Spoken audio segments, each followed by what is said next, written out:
Meus queridos, eu quero cumprimentar todos com a paz do Senhor. Estou muito feliz de ver vocês aqui. E eu confesso que meu coração está cheio de gratidão a Deus, porque vocês estão tendo a oportunidade hoje de ouvir uma palavra diferente. A minha oração é para que o Senhor abençoe a sua vida, o seu lar, seus filhos, seu casamento, os bons desejos do coração. Deus faça prosperar aqueles planos guardados que você nunca contou para ninguém. Nós temos um Deus que vê pensamento. Muitas vezes você guarda ali no fundo do seu coração: ninguém está vendo, ninguém está sabendo. Mas nós viemos nessa noite dizer que tem um Deus no céu que vê todas as coisas. E eu queria fazer uma pergunta para vocês. Vocês que vieram aqui, que estão sentados aqui ouvindo o som desse microfone.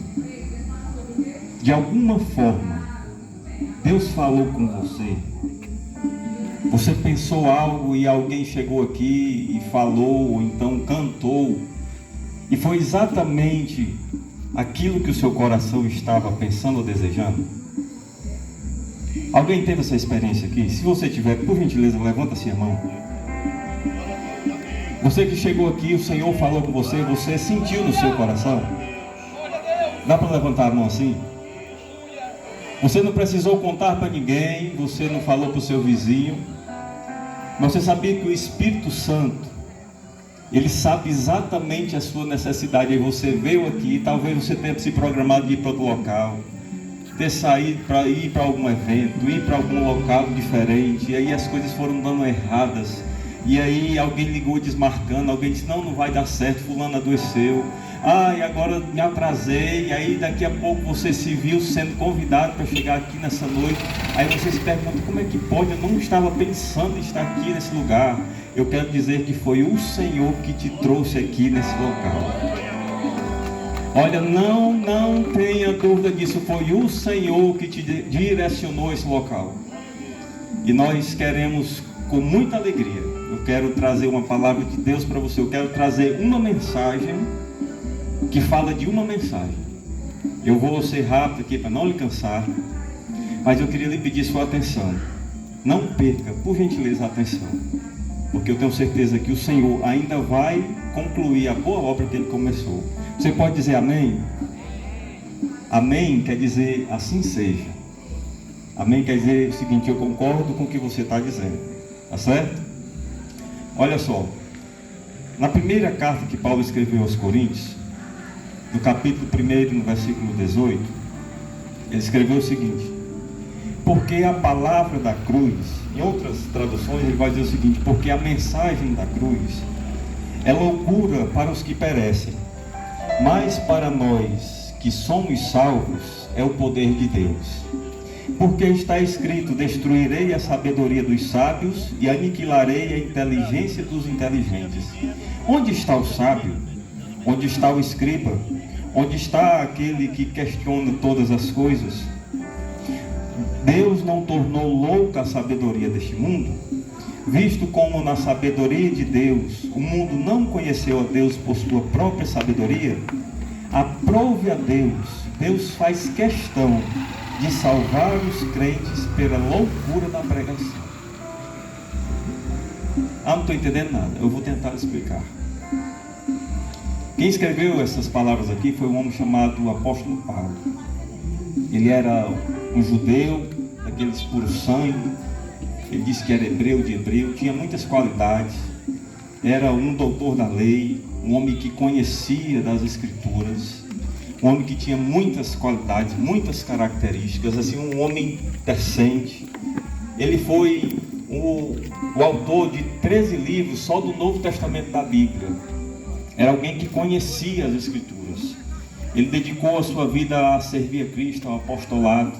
Então, se nós fôssemos fazer aqui um currículo das características desse homem, nós íamos ver o quão importante ele era. Só que a vida dele não era exatamente só isso. Existia um passado por trás. E no passado, o apóstolo Paulo era um homem ruim. Era um perseguidor de crente. Naquela época, a igreja de Cristo estava crescendo, ainda estava nascendo. E o apóstolo Paulo era alguém que saía, ele recebia carta das autoridades romanas para chegar numa cidade. E ele invadia casas, invadia as igrejas, ele açoitava os crentes, prendia os crentes. Ele tinha prazer em apedrejar crentes, ver crentes sofrendo. E certo dia ele está com o coração inflamado, com desejo de perseguir mais uma vez a igreja do Senhor. E ele vai até as autoridades de Roma, e quando chega lá, as autoridades entregam na mão dele uma carta dizendo o seguinte: olha, você tem toda a liberdade de ir, e chega lá, você pode fechar a igreja, você pode bater crente, você pode prender crente, você tem liberdade para fazer isso.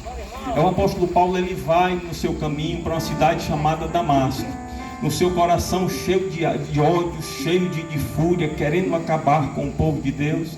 Mas a Bíblia diz que quando ele está indo no caminho, uma luz brilha assim no meio do dia, um clarão toma de conta assim da estrada, e agora diante de Paulo cai com a cara no chão. Aí aquele homem valentão, aquele homem perseguidor, aquele homem cheio de autoridade, está todo trêmulo, agora não tem esboço nenhuma reação, fragilizado. Aí a voz agora grita lá no meio da luz, dizendo o seguinte: Saulo, Saulo, por que você está me perseguindo? Aí Saulo agora responde assim: quem é, Senhor, que está falando comigo? Aí a voz diz o seguinte: eu sou Jesus Cristo de Nazaré, a quem você está perseguindo. Você não está perseguindo a minha igreja, você não está perseguindo os crentes, é a mim que você está perseguindo. Aquele homem cai cego, sem esboçar nenhuma reação, trêmulo, e alguém pega na mão dele agora, vai conduzindo até a cidade que ele ia para fazer mal aos crentes. Aí o Senhor aparece em visão para outro homem chamado Ananias, e diz assim: Ananias, eu quero que você vá lá na rua direita, na casa do senhor Judas, e lá tem um homem chamado Saulo de Tarso. Ananias já tinha ouvido falar de Saulo de Tarso. Aí disse: olha, o que é que eu vou fazer lá, Senhor? Você vai orar por ele. Mas, Senhor, aquele homem, perseguidor de crente, aquele cabra tão ruim, o que é que o Senhor quer para ele? Aí o Senhor vai dizer para ele o seguinte: ele é para mim um vaso escolhido.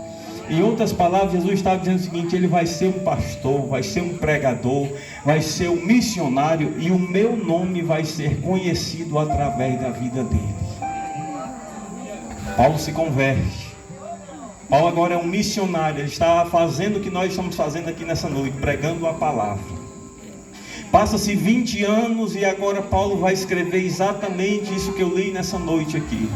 Porque a mensagem da cruz é loucura para os que perecem, mas para nós que somos salvos é o poder de Deus.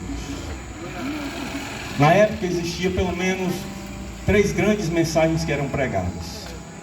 Os grandes sábios da Grécia falavam de filosofia, falavam de conhecimento, de sabedoria, e eles queriam provar a existência de Deus estudando. Eles queriam provar que existia um Deus todo-poderoso, mas baseado na pesquisa, na leitura. E o interessante é que quanto mais eles pesquisavam, quanto mais eles procuravam, quanto mais eles se trancavam lá nos seus laboratórios, lá nos seus escritórios, querendo saber quem era Deus, quanto mais eles procuravam, mais Deus se escondia. E por que Deus se escondia? É porque a revelação de Deus, ela não vem através da minha vontade. A revelação de Deus, ela não vem quando eu vou pesquisar no livro, quando eu vou procurar na internet. E como é que a revelação de Deus vem? A revelação de Deus vem de lá para cá. Ele se revela para quem Ele quer. Ele se revela para quem Ele quer, do jeito que Ele quer, quando Ele quer, da forma que Ele quer. Por quê? Porque Ele é soberano, Ele é Deus. Agora olha só que coisa interessante. Tem pessoas aqui na nossa época que está dentro de uma faculdade pesquisando, procurando, está lá com a cabeça quente, de toda forma querendo compreender Deus e não consegue compreender. Aí o Senhor pega, toca no meu coração, toca no coração aqui do irmão Jorlão e do pastor aqui. Aí nós chegamos aqui, nós começamos a falar de Deus para você. Olha só que coisa interessante. Enquanto tem alguém lá pesquisando, procurando e não vai encontrar, aí Deus se revela para você nessa noite aqui. Você está entendendo? Enquanto tem gente procurando Deus lá dentro da faculdade, dentro de laboratórios, aí Deus some. Aí Deus abre uma porta, uma oportunidade de vir aqui em Laje se revelar para você. É por isso que eu disse que Deus se revela quando Ele quer, da forma que Ele quer e do jeito que Ele quer. E esses homens, quanto mais eles procuravam, mais Deus se escondia, porque a revelação de Deus Ele dá a quem Ele quer. Essa era a mensagem da filosofia. Tinha outra mensagem que era a mensagem da religião. E vocês sabem que tem um ditado popular que diz o seguinte: religião, política e futebol ninguém discute. Por quê? Porque tem muita teoria. Você chega para mim e diz o seguinte: olha, eu creio dessa forma. Aí o outro chega e diz assim: não, eu creio diferente. Eu chego e digo assim: não, eu creio diferente. E a religião, ela tem vários caminhos. Você crê da sua forma, eu creio da minha forma. O fulano de tal crê da forma dele. E no final ninguém convence ninguém. Ninguém está aqui querendo ludibriar ninguém, porque eu creio, é assim. Então a religião, ela faz isso. A religião, olha, ela traça aqui uma série de quesitos. Diz o seguinte: se você fizer isso, se você fizer isso aqui, se você fizer isso aqui, você tem direito. Se você cumprir todos os requisitos, você tem direito a algo. Mas na verdade não é assim. Por quê? Porque nós não merecemos nada. Se não fosse Jesus Cristo de Nazaré na nossa vida, nem aqui nós estaríamos hoje. Olha, nem acordar hoje, se não fosse nosso Deus na nossa vida, nós teríamos acordado. Você sabia disso? Porque você foi dormir ontem e você sabia que ia dormir, mas quando você dormiu, você não sabia que estava dormindo. Sabe por quê? É porque é um estado de inconsciência. E quando chega na manhã do dia, o Senhor vai lá e desperta você mais uma vez, te dando mais uma oportunidade, te dando mais uma chance. Sabe o que é isso? É Ele cuidando de você nos mínimos detalhes. Muitas vezes tem coisas na sua vida que você não conta nem para os seus pais, nem para o seu esposo, nem para a sua esposa. Aí muitas vezes você está atribulado, angustiado. Aí Deus vem aqui, usa alguém para falar o seu coração. Sabe o que é isso? É cuidado e benevolência dele com a sua vida. Ele provando que cuida de nós em todos os detalhes da nossa existência. Então tinha a mensagem dos sábios, tinha a mensagem da religião. E agora o mundo estava nessa ebulição toda, um querendo levantar a bandeira e dizer que era verdade. Aí a religião vinha e dizia assim: não, a verdade é essa daqui. Aí no meio dessa confusão toda surge um pregador. E esse pregador, ele vem de uma cidade chamada Nazaré. Se fosse aqui no nosso contexto aqui, era como se ele fosse do interior para a capital, vem lá do sertão. E esse pregador, enquanto os sábios, os estudiosos, eles iam nas faculdades, nas escolas, enquanto a mensagem da religião entrava nos grandes templos, procurando aquelas pessoas mais bem aparentadas, as pessoas que tinham a melhor postura, esse pregador ia lá na beira do mar da Galileia e convidava 2 pescadores semi-analfabetos para seguir ele. Enquanto a mensagem da filosofia dos sábios procurava os melhores estudantes, enquanto a mensagem da religião procurava as pessoas mais aparentemente santas, o pregador ia lá nos valados, onde ninguém dava, onde as pessoas estavam esquecidas, onde as pessoas estavam abandonadas. E aí ele começava a trazer uma mensagem de esperança, uma mensagem de paz, uma mensagem de justiça. O povo estava oprimido, estava sofrido, perseguido. E ninguém queria perder tempo com as pessoas que estavam nos becos, nos valados. Aí esse pregador disse assim: eu vou lá. É lá que eu vou levar a minha mensagem. Só que a notícia se espalha logo e a mensagem chega lá na capital. E a mensagem que chega na capital é o seguinte: olha, surgiu um pregador aí. E esse pregador está agora juntando uma multidão e parece que o movimento é muito grande. Aí alguém pergunta: ele tem igreja? Não, tem não. Esse pregador tem algum templo? Tem não. E onde é que ele prega? Ele prega no deserto. Ele prega na beira do mar. Ele prega nas ruas, nos becos. Ah, mas as pessoas continuam indo lá para as faculdades, para as universidades. As pessoas continuam indo para o templo. A diferença é que quem ia para o templo, quem ia para os cultos religiosos, as pessoas iam cego e voltavam cego. Se tinha algum paralítico que ia lá para o culto religioso, voltava paralítico. Se tinha alguém que ia com a alma angustiada, sofrendo, voltava da mesma forma. Só que quem ia ouvir o pregador que ia lá para o deserto, ia cego, mas voltava enxergando. Quem ia paralítico, mas voltava caminhando com as próprias pernas. Quem ia com alguma angústia na alma, chegava lá sofrido, machucado, angustiado, mas voltava com a alma cheia de paz e alegria. Aí alguém diz: o que é que esse homem tem? O que é que esse pregador tem? Quem é que está patrocinando ele? Quem é que está fazendo alguma coisa pelo aparecer? Não, não é ninguém, é só a mensagem que ele traz. Alguém vai lá no governador e diz assim: governador, a multidão está aumentando. Os seguidores do homem estão aumentando, não é mais 12 não é mais 70 não. Agora tem uma multidão, porque onde o pregador ia, muita gente ia. Deixa eu perguntar uma coisa, alguém sabe de quem é que eu estou falando aqui?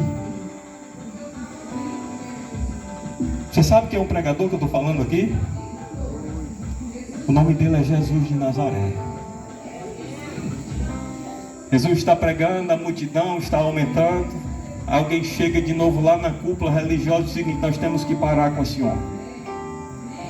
Nós não podemos mais aceitar esse homem aqui, porque ele está levantando aqui um movimento de pessoas e agora é uma multidão muito grande. E pode ser que alguém pense que ele se levante agora como líder e queira tomar aqui o reinado de Israel. Nós vamos ter que fazer alguma coisa contra esse homem. Se reúne lá a cúpula religiosa política de Israel, de Roma,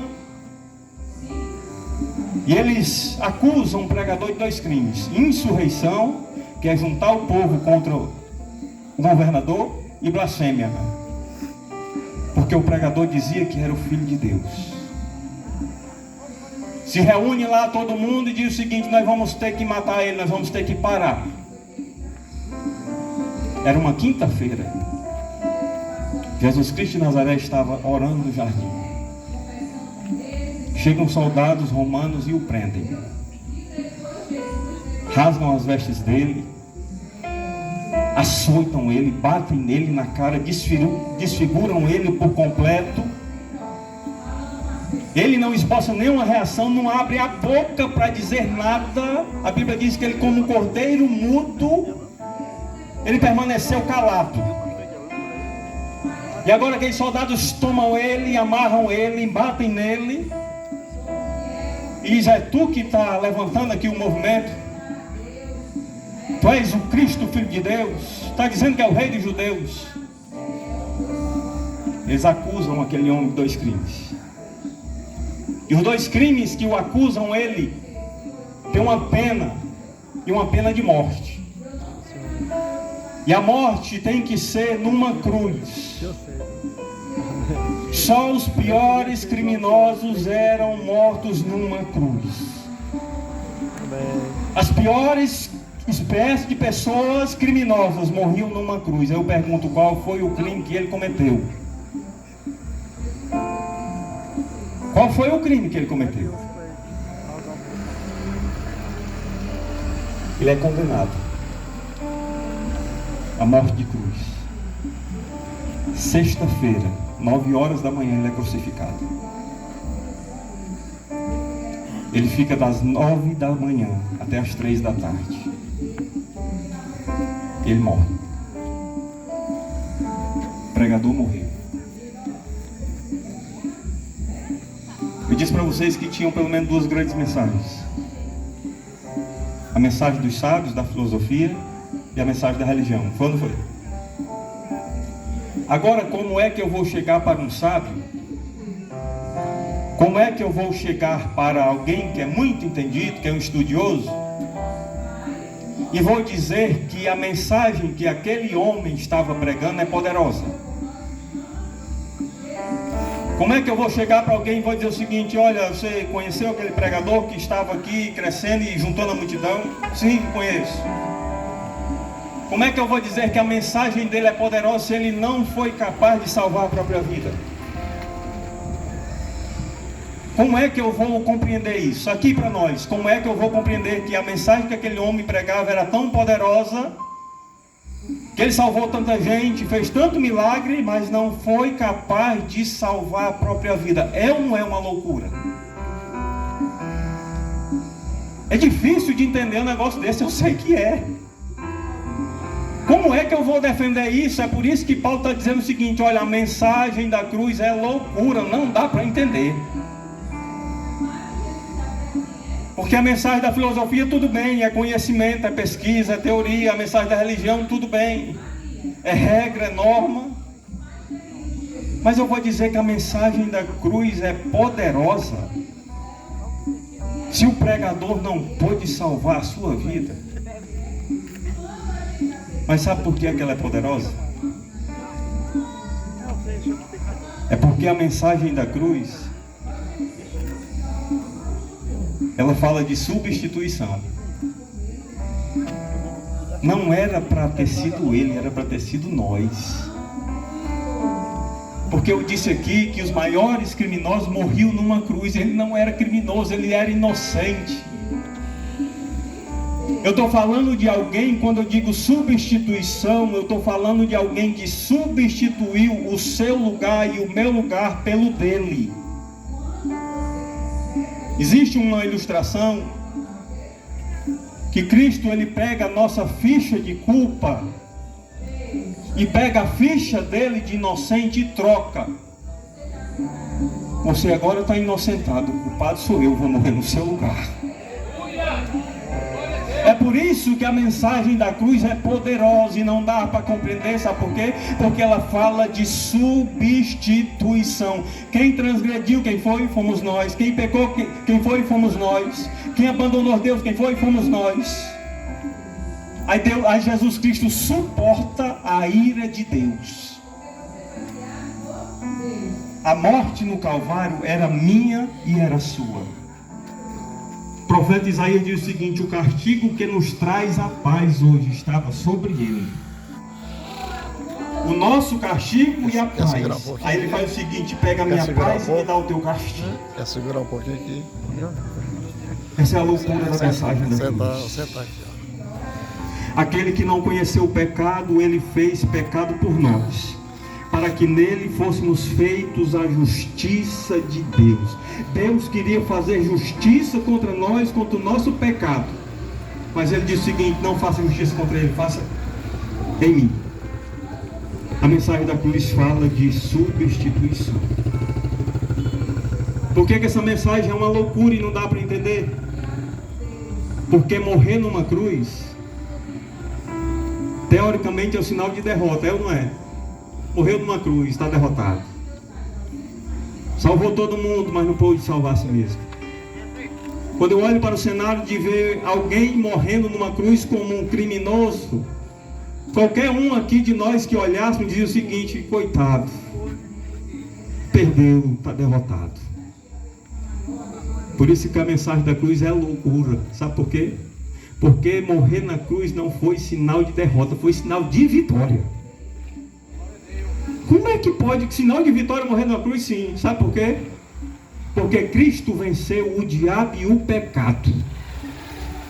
Ele venceu o diabo e o pecado na cruz do Calvário. Você sabia que o diabo, Satanás, queria matar Jesus antes de subir na cruz? Jesus estava lá no deserto, estava jejuando, ele leva Jesus lá para o pináculo do templo, 50 metros de altura, mais alto que esse poste. Aí o diabo diz o seguinte: tu não é o filho de Deus? Pois se joga daqui. Tu não é o filho de Deus Todo-Poderoso? Eu sei que tem anjos aqui ao teu respeito. Tu se joga e não acontece nada contigo. Quiseram apedrejar Jesus, matar Jesus apedrejado. Jesus está pregado na cruz do Calvário, já tinha apanhado, sofrido, não podia exercer nenhuma reação.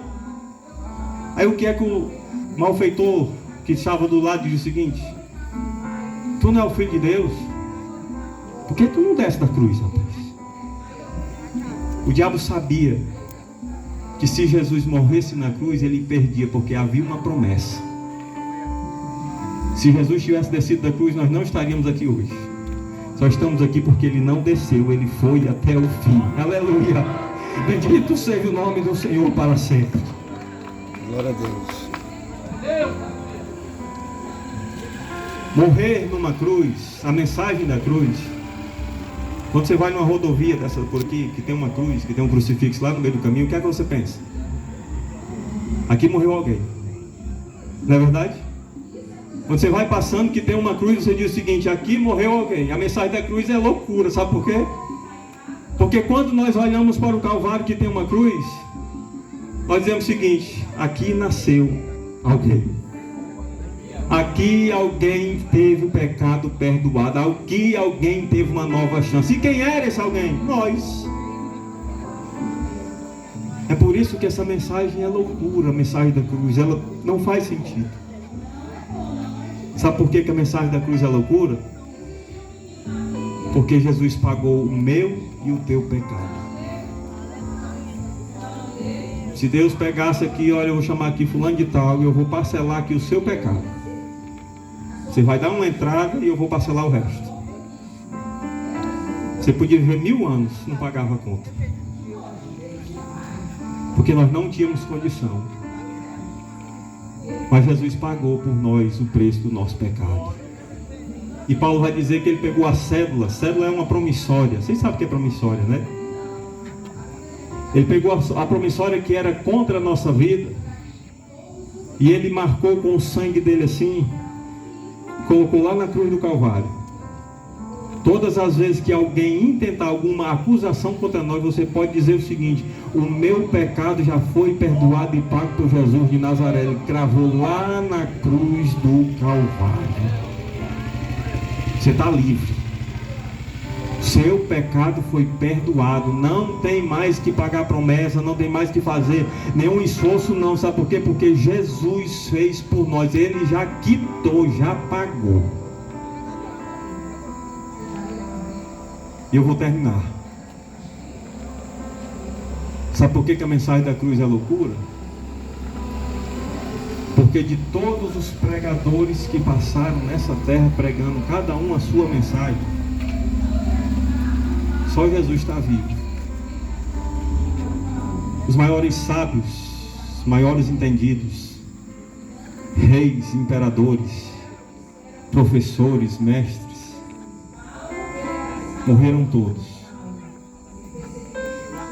Mas se você tiver a oportunidade de ir, eu não sei, mas se você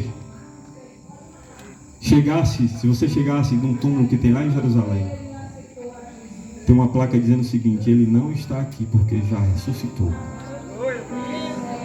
De todos os pregadores que já passaram nessa terra, que pisaram o pé aqui, só um está vivo e o nome dele é Jesus Cristo de Nazaré.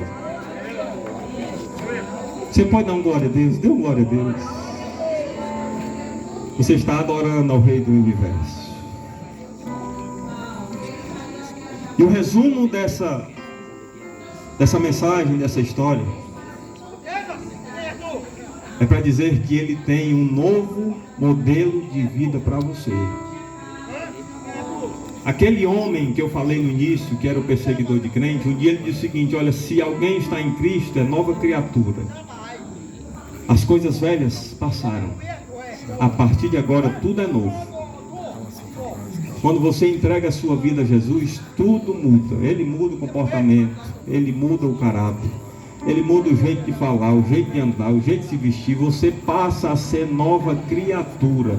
Você não é mais regido pelas coisas que você fez. Alguém pode chegar e dizer o seguinte: ah, mas você era isso, você era aquilo. Você vai dizer o seguinte: muito bem, eu era passado. A partir de agora eu sou uma nova criatura, porque eu entreguei a minha vida a Jesus Cristo de Nazaré. E pense no negócio bom é ter Jesus morando conosco. Vocês recebem essa palavra e pode dizer amém? Eu posso fazer uma pergunta, mais uma, fui bem uns 3, não foi? Quem deseja receber Jesus Cristo na sua vida como Senhor e Salvador dela? A senhora deseja? Está com um bebezinho, não vou lhe chamar para ficar em pé. Mas alguém deseja receber Jesus Cristo nessa noite?